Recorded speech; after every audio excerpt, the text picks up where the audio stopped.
Sveiki! Šoreiz pēc vairāku cilvēku lūgumu uztaisīju īsu ieskatu par to, kādas tad izmanto galvenās sastāvdaļas karpu makšķerēšanā.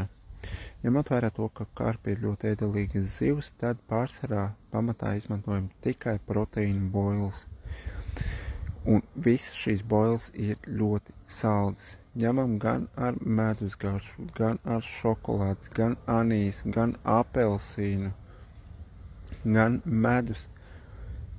Svarīgi, ļoti svarīgi, lai šīs boilas būtu svaigas. Ir gadījies arī tā, ka veikalos ir nopērkamas jau labi ilgu laiku pastāvējušas boilas, viņas ir cietas un nav iespējams viņas sadrupināt. Jo vēlams pirms barošanas daļu no boilām ar pirkstiem vai vienalga ar ko vien iespējams vai nu sagraizīt, vai nu sadrupināt. Jo, ja boila ir svaiga, viņi ir iespējams vienkārši ar pirkstiem saspiest. Nu ko? Šeit ir man jau sagatavota 3 veida boilas, medus, anīs, vaniļas boilas. Nedaudz paņemam viņas, sadrupinam,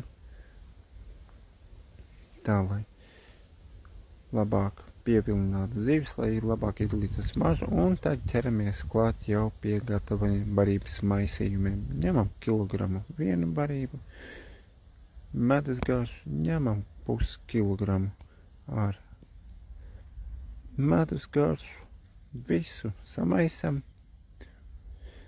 lai nedaudz ievelkās. Tad atkal pievienojam nedaudz medus garšu boilas. Daļa arī šeit man ir jau sadrupināts, lai labāk izdalītos smaržu. Visu iemaisam iekšā, rūpīgi samaisam. Un tad ķeramies klāt jau pie smalkajām barībām, pie ekstraktoriem, jeb garšu pastiprinātājiem. Te ir arī sadrupināts kaņepes sēklas un sākas peletes, burkāni, apelsīni un pašas galvenās ir zemeņu garšas peletes. Tās beram daudz bagātīgi, jo karpa mīl zemeņu garšu, tās beram daudz.